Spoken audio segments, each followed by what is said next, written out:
രാധാകൃഷ്ണൻ എന്തായാലും മഴയിൽ സുരക്ഷിതമായിട്ട് നിൽക്കുക. അതിനേക്കാളും ഈ കേന്ദ്ര സർക്കാർ സർവീസിലെ ലാറ്ററൽ എൻട്രിയുമായിട്ട് ബന്ധപ്പെട്ട് NDA ഘടകകക്ഷികളിൽ ഭിന്നതയുണ്ടായി എന്ന രീതിയിൽ വാർത്ത വരുന്നു. എന്തൊക്കെയാണ് അതിൻ്റെ വിശദാംശങ്ങൾ?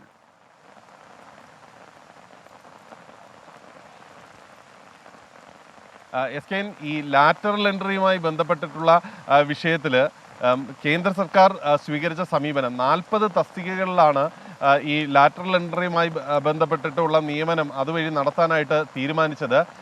കഴിഞ്ഞ ദിവസമാണ് ഇക്കാര്യം കേന്ദ്ര സർക്കാർ വ്യക്തമാക്കുകയും വിജ്ഞാപനം പുറപ്പെടുവിക്കുകയും ചെയ്തത്. എന്നാൽ NDA ഘടകകക്ഷിയായിട്ടുള്ള JDUവിനും LJP അടക്കമുള്ള പാർട്ടികൾക്കും ഈ വിഷയത്തിൽ എതിർപ്പുണ്ടെന്നാണ് നമുക്കറിയാൻ സാധിക്കുന്നത്. ഈ ജനതാ പാർട്ടികളുടെ കൂട്ടത്തിൽപ്പെടുന്ന ഈ JDUവും LJPയും ചൂണ്ടിക്കാട്ടുന്നത് റാം മനോഹർ ലോഹിയുടെ കാലം മുതൽ തന്നെ അവർ പിന്തുടർന്നു വരുന്ന സമീപനം ലാറ്ററൽ എൻട്രി വേണ്ട എന്നുള്ളതാണ്. അവർ ചൂണ്ടിക്കാട്ടുന്നത് ഈ ലാറ്ററൽ എൻട്രി സമീപനം ആദ്യം സ്വീകരിച്ചത് ഇന്ദിരാഗാന്ധിയുടെ കാലത്താണ്.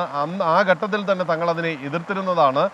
തുടർന്നും തങ്ങൾക്ക് ആ നിലപാട് സ്വീകരിക്കാനേ സാധിക്കൂ എന്നുള്ളതാണ് അവർ പറയുന്നത്. ഏതായാലും മുന്നണിക്കുള്ളിൽ ഈ വിഷയം ചർച്ച ചെയ്തിരുന്നില്ല എന്ന് അവർ ചൂണ്ടിക്കാട്ടുന്നു. JDUവിൻ്റെ വക്താവ് KC ത്യാഗി ഇത് ഔദ്യോഗികമായിട്ട് സ്ഥിരീകരിക്കുകയും ചെയ്യുന്നുണ്ട്. നിലവിലുള്ള സാഹചര്യത്തിൽ NDA സംബന്ധിച്ച് ഈ തീരുമാനം ഇതുമായി ബന്ധപ്പെട്ടിട്ടുള്ള വിഷയം രാഷ്ട്രീയമായിട്ട് ബാധിക്കുന്ന വിധത്തിലേക്ക് കാര്യങ്ങൾ മാറുകയാണ്. എന്നാൽ BJPക്ക് ഈ ഘട്ടത്തിൽ ശക്തമായിട്ട് പിന്തുണ നൽകിക്കൊണ്ട് TDP രംഗത്തെത്തിയിരിക്കുന്നു എന്നതും ശ്രദ്ധേയമാണ്. അവർ പറയുന്നത് ലാറ്ററൽ എൻട്രി നിലവിലുള്ള സാഹചര്യത്തിൽ അനിവാര്യമാണ്. യോഗ്യരായിട്ടുള്ളവരെ കൊണ്ടുവന്ന് ഉചിതമായിട്ടുള്ള സ്ഥാനങ്ങളിലിരുത്തുക. അത് ഈ ചില സ്വകാര്യ സ്ഥാപനങ്ങളിൽ വർക്ക് ചെയ്യുന്ന യോഗ്യരായിട്ടുള്ള ആളുകളുണ്ടെങ്കിൽ അവരെ കൊണ്ടുവന്ന് തുല്യത ഉള്ള സീറ്റുകളിൽ ഇരുത്തിയാൽ ഈ പ്രവർത്തനക്ഷമത, സർക്കാരിൻ്റെ പ്രവർത്തനക്ഷമത വർദ്ധിക്കും.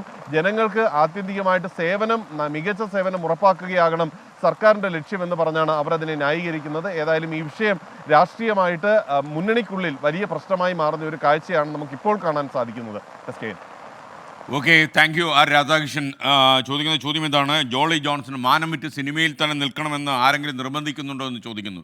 അങ്ങനെ ഒരു തീരുമാനം എടുക്കാവുന്നതാണ് എന്നാണ് എനിക്ക് തോന്നുന്നത്.